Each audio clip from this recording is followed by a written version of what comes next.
Have you ever had to escape before? Several years ago, Jimmy Walker and I were at a friend's house during the day when that friend wasn't home.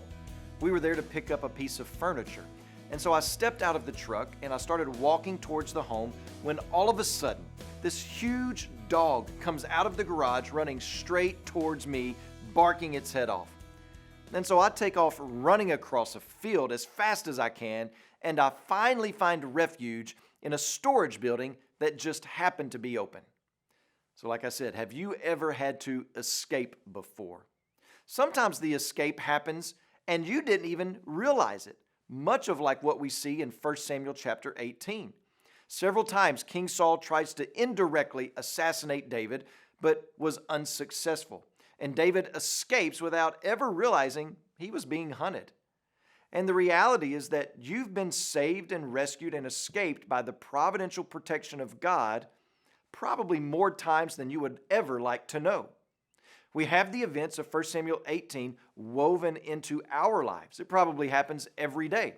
Satan is like a prowling lion, seeking whom he may devour, as are the demons under him. They want to trap you, catch you, and destroy you.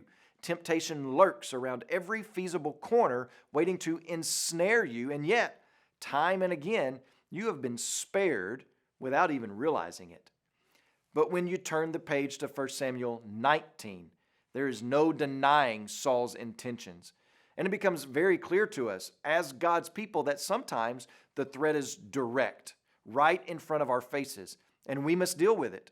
There are false teachers, false systems, and other people with godless agendas who want to silence us, the church. They want to silence you. They are threatened by righteousness. They are fearful of God's agenda, and they will do all they can to stop it. In 1 Samuel 18, David was on the rise, but now in 1 Samuel 19, David is on the run.